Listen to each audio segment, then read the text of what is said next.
least 5,000 of the more than 600,000 decontamination workers had died of various causes.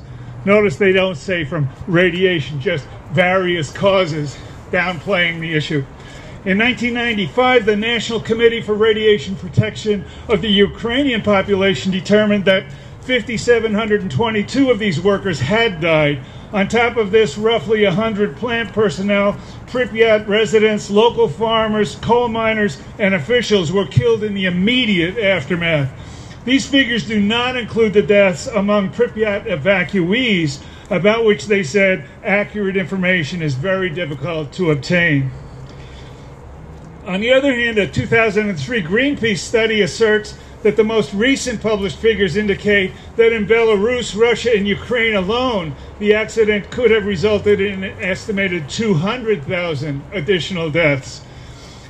A German affiliate of the International Physicians for Prevention of Nuclear War attributes to Chernobyl more than 10,000 people today affected by thyroid cancer alone, and 50,000 cases expected in the future.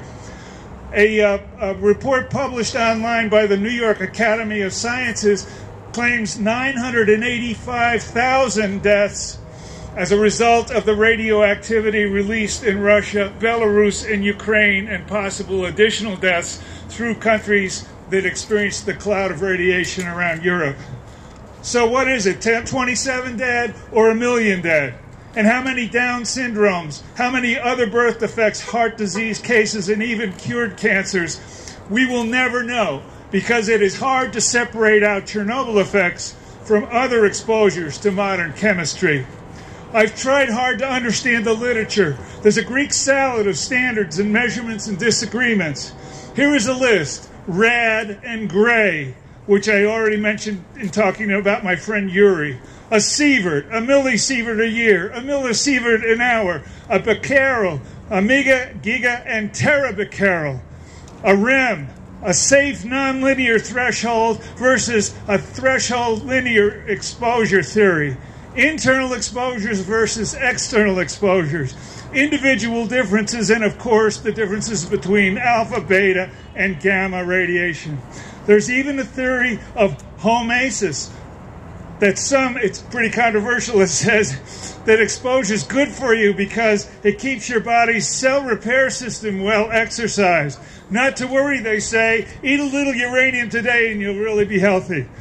My point: information about things nuclear is arcane, it's complicated. Data to the general public has been controlled and clouded with mixed labeling and huge disagreements. Why? Because the industry grew up in a shroud of secrecy that took many actions they claimed were for our benefit and had no dangers. During the 1950s, they said the fallout from above-ground testing of weapons was not dangerous to citizens. We found strontium-90 in the milk and then in the bones and teeth of our infants. How many died? Congress authorized a study in 1995 by the Center of Disease Control that estimated that from one radionuclide alone, iodine-131, probably 8,000 Americans died from thyroid cancers from exposure to the fallout they were told not to worry about. I am reminded of the myth of Icarus, who flew too close to the sun and fell into the sea. I am reminded of the myth of Prometheus, who brought fire to humankind and was condemned by the gods to have his liver eaten and restored every day while chained to a rock. My dad died of raging liver cancer, and that's not something that runs in my family. All this confusion, lies, secrecy, risk-taking is proof that we are not mature enough to deal with this matter. We are like children playing with matches in a dry forest. We don't know what we're doing. We have been given the responsibility to be stewards of life on this planet, but we're willing to take risks we don't even understand. And all this confusion about the effects of Chernobyl and now Fukushima, where daily for a month the accident has produced 154 terabecquerels of exposure every day, and that isn't even reported by the U.S. press. Who would understand it anyway? We are again reassured we face minuscule risks. Doctors are supposed to follow the precautionary principle. First of all, do no harm. But we do things nuclear where we have no idea about the harm they create.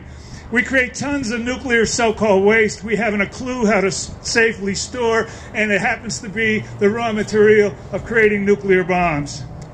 No one disputes the other damages which the Russian studies ascribe to the event. 4 square kilometers of pine forest directly downwind from the reactor turned reddish-brown and died. It was called the Red Forest. Animals in worst-hit areas died or stopped reproducing. Horses left on the island in the Pripyat River 4 miles down from the power plant died when their thyroid glands were destroyed by radiation. Cattle on the same island died, and those that survived were stunted because of thyroid damage. In Norway, the Agricultural Authority reported 18,000 livestock in Norway needed to be given uncontaminated feed for a period of time before slaughter in order to ensure that their meat was safe for human consumption. They believe the effects will last for 100 years. Go to your website and take a modern photographic trip through the 1,000 square mile exclusion zone and weep. In Belarus, 22.3% of the national budget was Chernobyl related in 1991, falling to 6.1% in 2002. The total economic cost over 30 years is estimated by the U.S. To be U.S. dollars 235 billion. The Chernobyl Forum states that between 5 and 7% of government spending in the Ukraine is still Chernobyl related. 2 million acres of agricultural land, 1.75 million forest acres were immediately removed from production. While much has been returned to use, agricultural costs rise because of special cultivation techniques needed. All this makes me ask, when you figure the cost per kilowatt hour of electricity for nuclear power, are these costs added in? And who among the living will pay them? Guess who? In the U.S., nuclear power corporations escape major liability from accidents through the Price-Anderson Act, which makes you and me, the taxpayer, the insurer, the real cost of any accident.